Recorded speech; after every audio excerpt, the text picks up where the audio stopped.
Tate got his on his Rumble account, and he had some things to say about how he feels about the loss. I'm a better boxer. If I didn't get tired, I would have won. Chase beat me, but he didn't instill fear in my heart. I'm not afraid of fighting. I'm not afraid of him. He just beat me. I don't even know.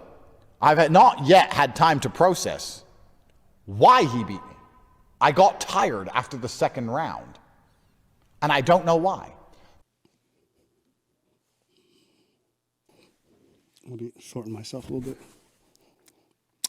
Saying you only lost because you got tired. It's like saying you only lost a soccer game because the other team scored more points. Yeah. You don't have the endurance, you're probably getting clapped. I'm just saying, it is kind of a pathetic thing to watch someone say, yeah, man, he beat me because I was unprepared. Okay. Why didn't you prepare? Loser. That's what that means. And guys, I want to make something clear. I don't actually care that this man lost the fight. I just like it when assholes who take their time to shit on everybody when they're down, you know what I mean? When it's your turn, I'm going to be petty. When Tate spends all his time saying, what do you call someone who loses? A loser. Okay, well, you're a loser right now, and you're making it look 100 times worse by coming out saying, I only lost because I got tired. How are you ever a professional fighter and that's a valid thing that you're saying? I'm just curious. Go ahead, preach. No. Okay, we're 15 minutes in. I appreciate your contribution. You're cooking. What do you want me to say? Yeah! You know what? I appreciate it. You're cooking right now. I'm wearing the hat, but preach is really embodying the energy. I could care less. And I feel it. Thank you. You're cooking. Okay. The first and second round, he couldn't touch me. If I didn't get tired, I would have won. I'm a better boxer, but I did get tired. Maybe it's ring rust. Maybe I'm too old. Maybe he's too heavy and he kept leaning on me. I don't know why, but he beat me. That there are forces larger than us people that exist. And I said that the answer was already written. Why did I get tired? I don't know. It doesn't make sense. The only thing that makes sense is that I was not supposed to win. Why was I not supposed to win? Because you got tired.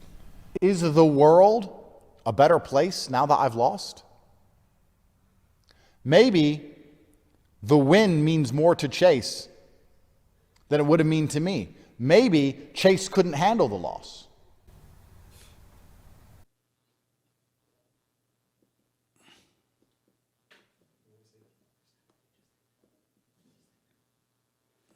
Hey, yo. Can we just appreciate this is like the #1 male self-improvement person in the world? And watch how he just running from accountability, saying it was meant to be. Listen, he could have had an easy rep boost just by saying, you know what? I didn't do everything I could to win this. I wasn't hungry enough. I didn't do my prep work, and the other person was, and I didn't compensate for my age difference. I lost because it meant more for him than me. And I had this conversation with a friend of mine recently, but one thing that always really sticks out to me is whenever I watch these red pill people, the most popular people in the world, these like alpha males or whatever, they always exhibit such like lame fucking behavior in terms of taking accountability, in terms of leadership, all these different things. And I think it's so crazy to me that I don't meet these kinds of people in real life on a regular basis, but I look online and the most popular people are those like lacking in humility, lacking the ability to like self-assess themselves, being humble enough to being like, you know what? I didn't do enough. And it's not even that hard, but their egos are so fucking big. Yeah. And it's just like, to be honest with you, I don't even feel any type of way about Tate winning or losing. I don't really care, but it's a funny thing to watch a man considering himself a leader of men, but can't just admit he didn't do enough. And I say this because like in the military, it's the most basic thing. You don't carry your weight on a team, it's gonna show in the result, generally speaking. Own it, we all fucking move on. It's like one of the first things you learn. And I'm watching this dude having made hundreds of millions off the backs of men, teaching them how to be men. And like this dude's got the ego of someone so large, he can't like embody any of the masculine behaviors that are like normally expected. And I don't even want to say masculine, because I think being humble enough to admit your wrongs doesn't have to be tied to being a man. But it's interesting that these guys want to be leaders, but part of leading is recognizing your own shortcomings so that you can protect the people behind you. No, it's not my shortcomings. It's because it meant more for that person winning than it meant for me winning. That's why. Yes. That's everything there. Okay, well, thanks. I guess. Like, what can you say to that? Shrug. Move on. Guys, I want you to transpose this to any person who's in a leadership position. Let's say you run a company. You guys lose 50% of your net worth in a single quarter.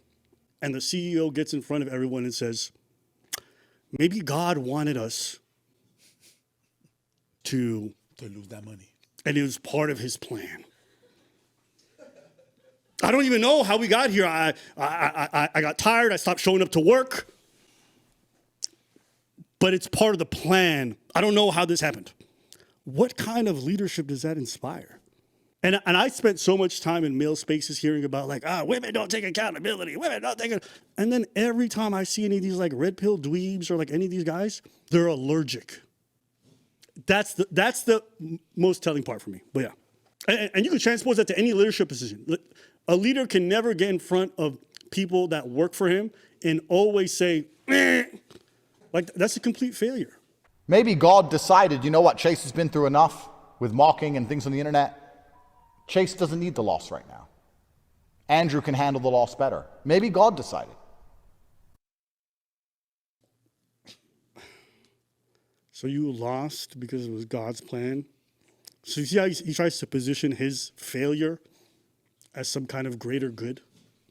If God decides that for some reason he's going to instantly gas me when I was in perfect physical condition so that I lose, then I have to accept God's decision. You were not in perfect condition if at the second round you got gassed. I'm sorry. I don't know how. We were perfect condition. That's not perfect condition. That's not what... That's not what that means? But no, not usually, no. Millions he's made off the war room trying to teach men how to be men. Mm-hmm. Can't even admit he didn't do enough cardio to prepare himself for this. Can't even admit he didn't strategize enough to compensate for the weight difference or age difference. I don't know. I think you can tell a lot about a person with how they handle defeat. Mm-hmm. You know, I personally find it very inspiring. When someone loses, you're like, he was a better man. That's it. I have to get back in the gym and work on some stuff and see where I went wrong. I think that's really cool. And when I work with people, I think that's also awesome. I fucked up. I shouldn't have done that. I was not paying attention, but that's my responsibility. I own that. End of story. No, but there's a lot of times when I was watching fighting and I didn't like the other guy, but just because he said that, I was like, you know what, you make more sense. Yeah. You make sense. You just accept what you did and what you did not do. Y'all are busy asking yourself, well, they don't like us because of the Matrix. No, it's because you're unlikable. You know, people think I just have like a hate boner for like the red pill. I wish, from the bottom of my heart, I wish that there was a good male self-improvement movement that focused on actually empowering men to be better and to being accountable and to be more present and be more family oriented. But I realize like a lot of these movements just wear all this stuff as a veneer. They'll talk about like, oh, family values, the nuclear family. They all want to have a harem. You know, they all want to not be present in their kids' lives. They all are allergic to accountability, tell women to be accountable. Like, and it's just, it's unfortunate because I remember I had some goodwill towards the red pill early on. Mm-hmm. You know, back when it was 2017, because I saw a need for it. And then once you peer behind the curtain and realize all these motherfuckers are scammers, they all do interviews with other like crypto scammers, people who are literally fraudsters who've been charged and indicted. It just like makes you realize like, oh, this whole movement, even though it may have a good intention, it's got so many bad apples involved. You just can't take it any type of way seriously.